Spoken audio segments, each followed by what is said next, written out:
"Your sister deserves it more," Dad said as they funded her future. I left that night. Now they drive past my mansion, asking, "Why does she have that?" Growing up, I was always sure Olivia was my favorite.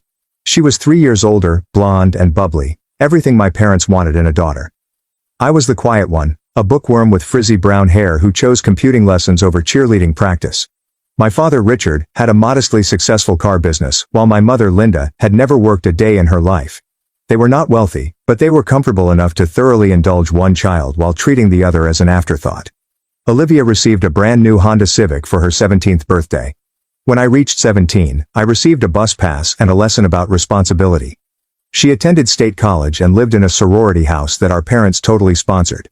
I worked 4 jobs to get through community college before transferring to a university 3 hours away. The pattern was evident, but I promised myself it will change someday. Perhaps if I proved myself, people would recognize my worth. How naive I was. Olivia got engaged 4 years ago to her fiancé, Ethan, a middle manager at a logistics company. The wedding planning began quickly, and my mother could not stop talking about it. Every Sunday supper turned into a 3-hour conversation about flower arrangements, venue alternatives, and dress fittings. I sat there, fork sliding food around my plate, unseen as usual. Then came the announcement, which changed everything. We were at my parents' place and Olivia was discussing her wedding budget with Mom and Dad. I was only half listening when I heard the amount, $90,000. My head shot up so quickly that I nearly gave myself whiplash. "Wait, what?" I inquired. "Surely I misheard?" My father didn't even look at me. "We're giving your sister $90,000 for the wedding. It's what she deserves for finding such a good man." I felt as if the room had shifted sideways. $90,000. I'd survived on ramen noodles and worked overnight jobs at a grocery shop to pay for textbooks. I graduated with $48,000 in school loans that I was still paying off, and they were simply giving Olivia enough money to purchase a house. That's a lot of money," I said, scarcely audible. Olivia beams. "I know, right? We're thinking of having it at the Riverside estate. It's going to be absolutely perfect." I looked at my parents, something urgent forcing its way up my throat. "Do you think, I'm still paying off my student loans, and if there's money available, maybe I could get some help with—" "No." My mother's voice pierced through my words like a knife. She did not even let me finish. "You made your choices, Claire. You chose that expensive university instead of staying local. You chose to study computer science instead of something practical." "Computer science isn't practical?" I inquired, puzzled. My father finally looked at me and the disappointment in his eyes was not new, but it still hurt. "Your sister is building a life, starting a family. She needs support. You're just thinking about yourself, as usual." The air had left my lungs. "I'm thinking about myself. I worked 4 jobs while Olivia partied through college on your dime." "That's enough," my father shouted, his voice raised. "Your sister knows how to appreciate what she's given. She's always been grateful. Always been the daughter we could be proud of." "And I'm not?" The query sounded shattered, years of rejection finally forming words. My mother sighed as if I had exhausted her. "Claire, you don't deserve any help. You've never appreciated what we've done for you. You've always been difficult, always been distant. Olivia includes us in her life. When was the last time you called just to chat?" I rose up, my chair scraping against the hardwood flooring. "When was the last time you answered when I did call?" Nobody replied. Olivia was uncomfortable for about a half second before returning to her seating chart. I grabbed my handbag and walked away. As I approached my car, I overheard my mother say, "You're being dramatic, Claire. Come back and apologize." I did not go back. I drove to my small apartment, sat on my second-hand couch, and made a decision. If I didn't deserve their support, that's fine. I had no need for what they had. My life would be unique and fantastic. The next morning I blocked all of their phones. I deleted Facebook, Instagram, and all of our connections. My coworker, Hannah, believed I was insane when I told her what had happened. During our lunch break she asked, "You're cutting off your entire family over money?" "It's not about the money," I attempted to explain. "It's about them telling me to my face that I'm worthless to them, that I don't deserve basic help while they fund my sister's fairy tale." Hannah squeezed my hand. "Then show them what you're worth." And this is exactly what I did. The first several weeks were more difficult than I thought. I'd find myself reaching for my phone to contact my mother about anything trivial, A humorous incident at work, a recipe question, the kind of thoughtless check-ins that daughters do.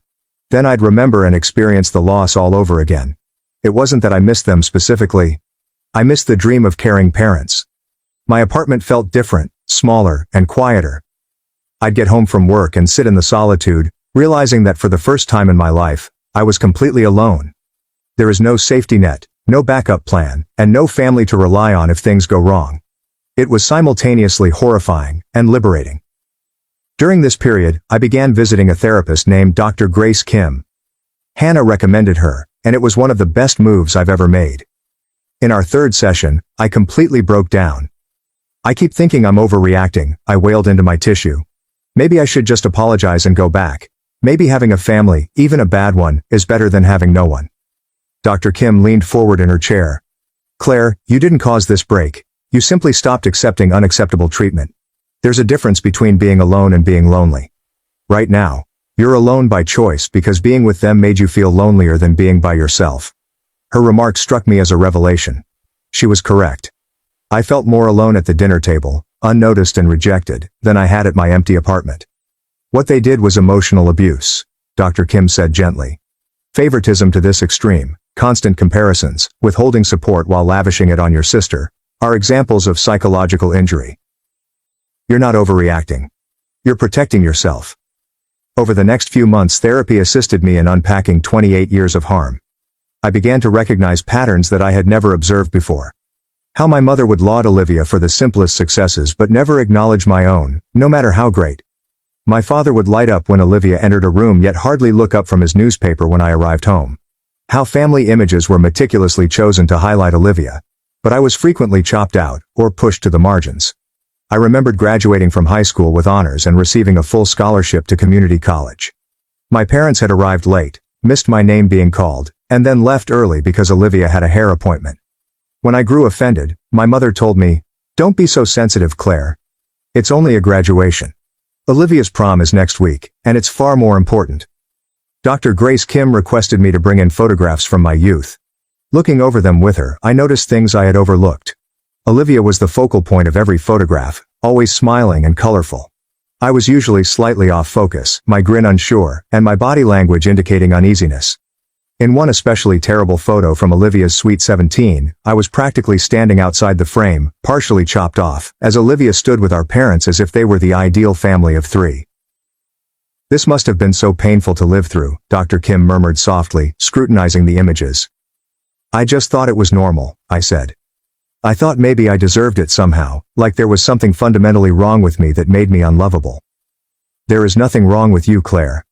There was something extremely wrong with the way you were treated." With this new insight, I turned my pain into productivity. Therapy offered me clarity, which gave me concentration.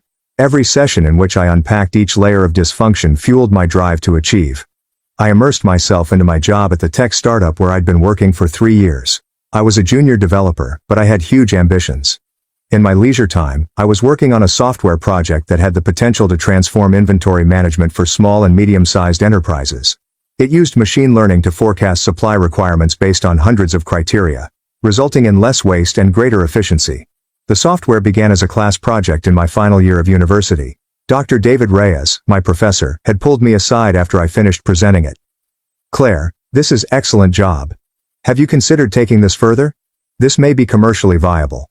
At the time, I was too preoccupied with simply existing, working my nightly job, studying in my spare time, and getting by on 4 hours of sleep, to fully examine it. But I kept the code hidden away in a folder on my laptop, like a seed waiting for the ideal conditions to sprout. Now, with my family's rejection ringing in my ears, and Dr. Kim's urging to use my energy productively, I dug out that old project. Every evening and weekend, I worked on refining, expanding, and improving it. My small apartment became mission control. I set up a workstation in my bedroom, purchased a second monitor with funds from my tax refund, and worked till my eyes burned and my fingers ached. The first concept was sound, but I realized it required more. I used predictive analytics to forecast seasonal trends, connected it with different point-of-sale systems, and created a user-friendly dashboard that even the least tech-savvy business owner could use. I beta tested it with 4 small businesses, including the corner store where I worked in college. Mrs. Gomez, the owner, called me after the first month. "Claire, this thing you constructed is fantastic. I haven't had to toss out any expired products in weeks. My orders are wonderful. You should sell this. Her remarks provided the validation I needed. While Olivia was apparently enjoying her opulent wedding, I wouldn't know because I wasn't invited. I was working on something important. I worked 15-hour days, motivated by coffee and a strong desire to show something to myself. Hannah would occasionally bring me dinner after discovering me still coding at midnight. "You're going to burn out," she cautioned one evening as I debugged a particularly difficult area of code. "I can't stop now," I informed her, staring at my laptop. "This is it, Hannah. This is my shot." Jason, my supervisor at the startup, noticed my weariness one morning when I almost fell asleep in a meeting. He then pulled me aside. "You look dreadful, Claire. What's happening?" I almost ignored him, but something compelled me to be honest. "I've been working on a side project involving inventory management software and machine learning. I believe it could be something big." His eyes expanded. "Show me." 8 months after cutting off touch with my family, I presented my software to Jason in the company's small conference room. My hands shook as I set up my laptop, attached it to the projector, and guided him through each function. I presented him the beta findings, user feedback and market research I had conducted on competitors. I had prepared for every imaginable inquiry, criticism, and uncertainty. Jason observed silently, his countenance unreadable. After I finished, he sat back in his chair and sighed softly. "This is fantastic, Claire. Genuinely brilliant." My heart pounded against my ribcage. "So what do you think?" "I think," he added, leaning forward and smiling, "that we need to expand this into a comprehensive product, and I believe you should be a partner in this organization, not just an employee." I could not breathe. "What? You've heard me. This kind of invention, this kind of initiative, that is partnership material. We will develop it under the company's roof and you will receive equity, profit, share, and other benefits. But Claire, keep this between ourselves until we are ready to launch. This will be our flagship product." I wanted to contact someone to tell them the news, to scream my joy into the phone. Then I realized there wasn't nobody to call. My family was gone, and all of my childhood pals had been Olivia's first. But Hannah was present that evening, and when I informed her, she yelled loudly enough for both of us. "You got it," she squealed, squeezing me so tightly that I could not breathe. "You actually finished it." Within 3 months, we had transformed my program into a polished, marketable solution. Jason hired developers to help scale it, but I remained the principal architect, the one who knew its bones and blood. We titled it Inventory IQ, and our first large client was a chain of 30 sports goods stores in the Midwest. They reported a 45% reduction in waste during the first quarter. The testimonials started pouring in. Business periodicals wrote about us. Within 8 months, we had our first significant national retail chain, with over 220 stores eager to apply Inventory IQ throughout their network. The contract was for $3.6 million. I sat at the meeting where we signed the agreement, dressed in a blazer I'd purchased just for the occasion, and watched Jason shake hands with their CEO. Then he turned to me. "We've just changed your life, Claire. Do you know that?" Within a year we had expanded fast. We added a sales team, customer service representatives and additional developers. My title changed from junior developer to chief technology officer. My annual income increased from $60,000 to $260,000, which included equity and profit sharing. Jason promoted me to full partner, and I immediately went from living paycheck to receiving revenue shares that made my head spin. The software took off in ways I had never expected. We extended beyond retail to include restaurants, warehouses, and even hospitals that manage medical supplies. Inventory IQ proved useful in every new industry we entered. The algorithm I wrote in my bedroom, fueled by hope and caffeine, was suddenly analyzing millions of data points every day for hundreds of companies. I recruited a financial consultant, a bright woman named Lauren, whom Jason recommended. She sat me down in her office, reviewed my accounts, and grinned. "Claire, do you know how much money you are making?" "I know it's a lot," I responded, still unable to comprehend the situation. "You'll be a millionaire by the end of the fiscal year. If this rate of growth continues, I will most likely be a multimillionaire. We need to discuss investments, tax strategies, and long-term planning." Multimillionaire. The word felt alien and unattainable. I had spent so many years counting pennies and deciding whether to buy groceries or gas for my car. That type of wealth seemed like a language I had never learned to speak. But Lauren taught me. We built a diverse investment portfolio that included stocks, bonds, and real estate. She guided me through tax benefits, retirement planning, and wealth preservation. Every decision was strategic. Every money was put to work. Money isn't just about having it, Lauren said during one of our meetings.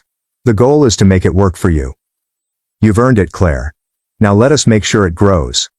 3 years after that dinner where my parents told me I didn't deserve support, my bank account was worth 7 figures.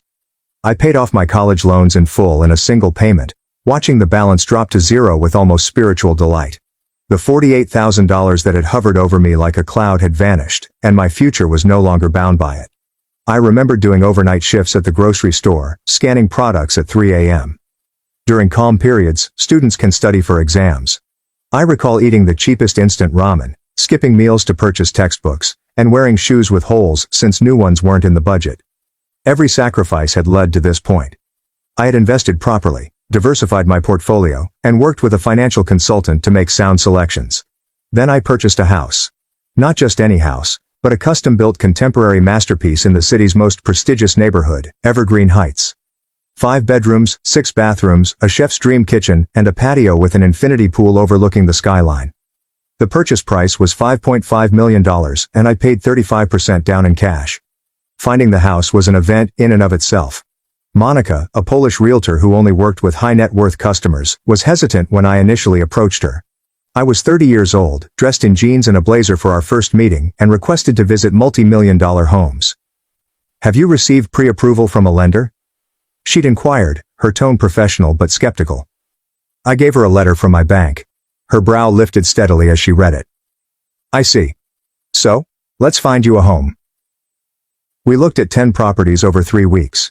Each was beautiful, enormous estates, antique homes, and modern architectural wonders, but nothing felt quite right until Monica showed me the contemporary in Evergreen Heights. It was still under construction, roughly 70% completed. We strolled through what would become the living room, and I glanced out at the wall of windows overlooking the city. Michael Park, a prominent architect, was on site that day. This is the crown jewel of the development, he said, leading us through the skeleton of chambers. Floor-to-ceiling windows, smart home connectivity, and geothermal heating and cooling. The infinity pool will appear to stream directly into the metropolitan skyline. Can I change the design? I inquired, brushing my palm across an exposed beam. Mike and Monica exchanged looks. Depends on the changes, Michael explained cautiously. We're pretty far along. In the master suite, I would like to increase the bathroom. And I need a bigger home office, much larger, minimum size, 22 by 26 feet. Built-in bookshelves. Multiple workstations require specialized electrical services. Soundproofing. Michael took out the designs and set them out on an improvised table made of sawhorses and plywood. I can make that work, but it'll add to the cost and the timeline. How much, and how long? I asked. He did a few fast calculations. Another $280,000, and we're looking at 5 more months of construction. I did not hesitate. Do it.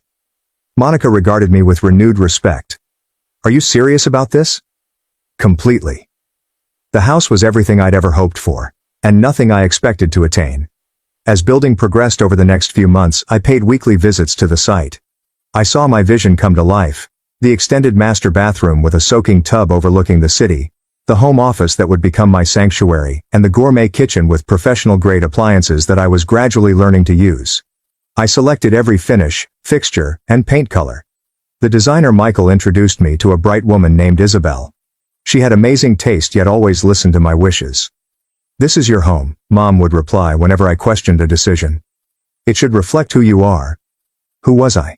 For the first time in my life, I had the freedom to make my own decisions without the influence or judgment of others. I went with deep blues and warm grays, clean lines and natural materials. I chose furniture that was comfortable rather than simply striking, and art that spoke to me rather than what was popular. Michael personally delivered me the keys on the day I received them, in the finished living room. It's been a pleasure to work with you, Claire. This house is something special. Floor-to-ceiling windows, smart home technology throughout, and a home office larger than my previous flat. The day I received the keys, I stood in the empty living room and cried. Not sad tears, but the kind that come when you realize you finally made it, despite everything. The moving-in procedure was strange. I hired expert movers, who handled everything with care that I had never seen before. My modest apartment items, my used couch, garage sale dining table, and clearance rack clothes, looked out of place in the vast room. We need to get you some furniture, Hannah explained, standing in the vast living room. So we did. I recruited Isabel to help me furnish the house, and for the first time in my life, I did not look at the price tags. That leather sectional I had always wanted was ordered. The dining table could accommodate 12 people, which was ideal. A bed that was more expensive than my first car. Why not? But even as I packed the house, I was cautious. Dr. Grace Kim's remarks rang in my head during a session after I had moved in. Wealth can heal certain wounds, but it can also cause new ones if you're not cautious. Don't let success define you in the same way that your family's rejection did. I made an effort to stay grounded. I continued to drive my reliable but modest Honda Accord, though I did trade it in for a new one. I still shopped at regular grocery stores and met Hannah for our weekly lunch dates at informal restaurants. The mansion was a symbol of my accomplishment, but it did not represent my identity. Daniel and I met 3 months after I moved in, at a technology conference in Seattle. I had been asked to speak on a panel about innovation and inventory management, which still felt unreal. Following my talk, he approached me at the networking reception. That was impressive, he replied, extending his hand. Daniel Cooper. I'm a software engineer at Dataflow Systems. Claire Harris, and thank you. He was tall, with kind eyes, and when he smiled, it seemed real. We talked for an hour, with topics ranging from work to novels, to the horrible coffee offered during the conference. May I take you to dinner? He inquired as the reception closed down. Somewhere with better coffee. I paused. Dating was never easy for me. My few relationships in college were fleeting, exacerbated by my work schedule and emotional unavailability. Opening out to someone means risking rejection, and I'd had enough of that for a lifetime. But there was something about Daniel that made me feel comfortable. Sure, I replied. I'd like that. Dinner morphed into a late-night tour around Seattle. We discussed everything. Our childhoods, hopes, and failures. When I stated being estranged from my family, he simply nodded in understanding. My parents divorced when I was young, he explained. My father wasn't excellent at staying in touch thereafter. I understand. The complicated family thing. By the end of the meeting, we had spent every available moment together. Long distances were difficult. He was based in Portland, but we made it work through video conversations, weekend trips, and continuous texting. He was enthusiastic about my work, interested in my ideas, and never made me feel like I was too much or not enough. 7 months into our relationship, I invited him to see the house. I was concerned that it might appear that I was bragging, or that our disparity in wealth would cause problems. I picked him up at the airport and we headed to Evergreen Heights. So, where exactly do you live? He inquired, observing the neighborhoods gradually improve. You'll see, I answered, approaching the gate. When the gate opened and we pulled up to the house, his jaw fell. Claire, is this yours? Yes. He was quiet as we strolled in, taking in the soaring ceilings, the view, and the obvious signs of accomplishment. I held my breath, expecting criticism, resentment, and anything to go wrong. Instead, he turned to me in the living room and smiled. This is incredible. You created this life for yourself, didn't you? Yes. I'm proud of you. He simply stated, pulling me into a hug. Those 4 words, I'm proud of you, shattered my heart. My parents had never mentioned them in 28 years. But this man I'd known for 7 months stated them with confidence, and I believed him. I did not tell anyone from my previous life. Why should I? They made it plain that I was on my own. Hannah assisted me in moving in, as did my boyfriend Daniel, whom I met at the tech conference 9 months prior. He was a software engineer at a prominent corporation, kind, helpful, and unconcerned about my family problems. Life was good. Better than good. I had a job I like, people who valued me, and a home that was all mine. The hole where my family used to be had healed, leaving a scar but no open wound. Then, 2 weeks ago, my carefully crafted tranquility crumbled. My doorbell rang while I was in my home office, on a video call with a client. I ignored it.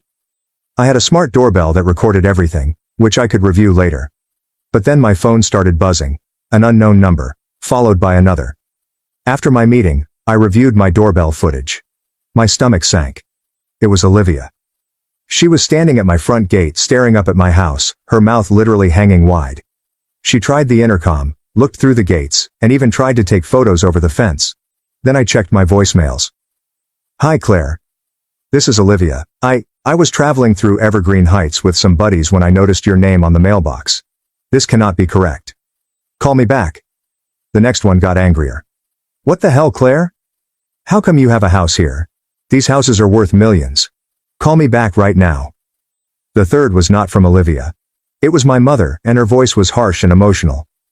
Claire Marie, your sister just called me crying, completely hysterical, and said you live in a mansion. She asked, why does she have that when we gave her nothing? You must call us quickly and explain what is going on. I listened to 9 voicemails, each of which was more demanding than the last. The 6th one had my father's gruff and confused voice. Hi Claire. This is your father. We need to discuss your problem. This is a family company. Call us back. I erased them all without answering. Yet the messages continued. Over the next week I received 50 calls from different family members. Olivia appears to have launched a full-scale campaign. My Aunt Karen, Uncle Greg, and even my grandmother contacted me. The messages varied from concerned to congratulatory to downright accusatory. My grandmother's message was especially telling. Sweetheart, your mother is beside herself. She doesn't understand how you can be doing so well without notifying your family. She feels cheated because you kept this success a secret. Please call her. Betrayed. The word nearly made me giggle. They had betrayed me throughout my life. But now that I have something they want to be a part of, I'm the bad guy for not sharing. Hannah came over with wine after I explained what was going on. So, what are you planning to do? Nothing, I said, pouring us each huge glasses. I'm going to do exactly what they taught me to do. Live my life without them. They're going to keep trying, she said. She was correct. The calls persisted. Then followed the mail, forwarded from my previous address. My mother's handwriting on the envelope made my hands shake, but I read it nonetheless. Claire.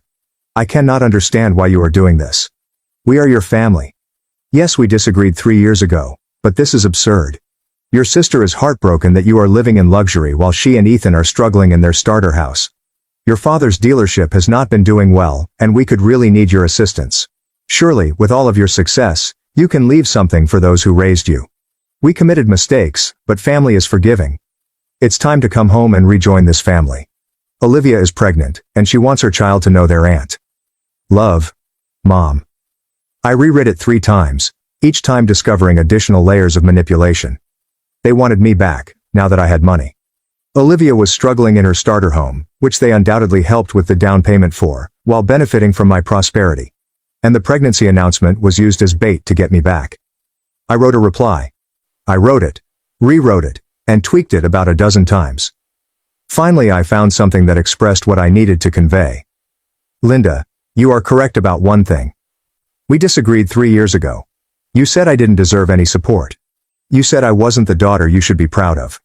You gave Olivia $90,000 while sending me the clear message that I was worth nothing to this family. So I listened. I created a life where I don't require your assistance, approval, or presence. I deserve the achievements I've achieved through my own hard work, something you never thought I was capable of. You feel cheated because I kept my success concealed. I did not keep anything secret.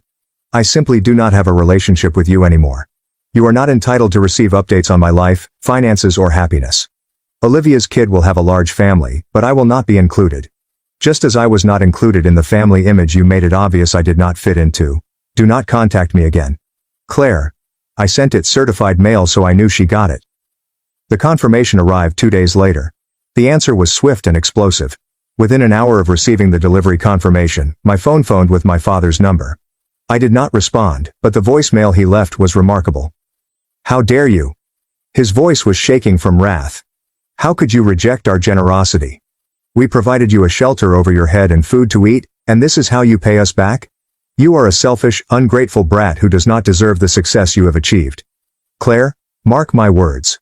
You will fall. And when you do not come crawling back to us. I saved the voicemail, not because it hurt, though it did, but because it served as proof. Proof that I had made the correct decision. Daniel discovered me sitting in our home theater, staring at nothing. Are you okay? He inquired, sitting next to me. They called me selfish, I explained. After everything, I'm the selfish one. He pushed me closer. Do you know what I think? I suppose they are afraid. They are afraid because they can no longer control you. They cannot use love, money, or guilt to control you. You're successful and happy without them, and that undermines their claim that you needed them. He was correct. My accomplishment had wrecked the tale they had told themselves. Olivia was the capable one, the one who deserved investment, and I was the problem child who would never amount to anything. 2 days ago, something changed. Hannah called me, her voice full of concern. You need to see this. She texted me a screenshot. Olivia had posted on Facebook and it had been shared publicly. The privacy settings must have been incorrect as it was spreading. The post reads, "Some people forget where they are from. My sister has millions while her family is struggling, and she refuses to receive our calls. Money has an impact on individuals, and it is not always positive. I hope she remembers what family means before it's too late." The comments were a mix of support for Olivia and requests for further detail. Several people left comments like, "There are always two sides to a story. Perhaps she has valid reasons, but what struck me was my mother's remark. We gave her everything as she grew up, and this is how she repays us. Some children simply do not have gratitude in their hearts."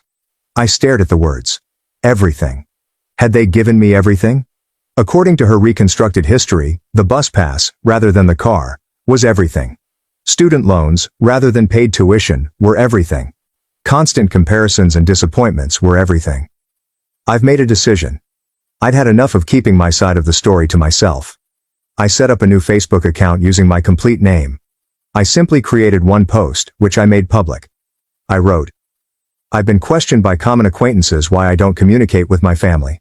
Here is the truth. 3 years ago my parents gifted my sister $90,000 for her wedding. When I inquired whether they could help with my student loans, which I had accumulated because, unlike my sister, I had received no financial assistance for college, I was informed, you don't deserve any aid. My father claimed I had always been the disappointing child. My mother claimed I had never appreciated what they had done for me. So I followed their counsel. I stopped asking for assistance. I built a successful career in technology, developed software that is now used by hundreds of businesses, and sure, I purchased a beautiful home with money I earned myself. I did not hide my success out of contempt.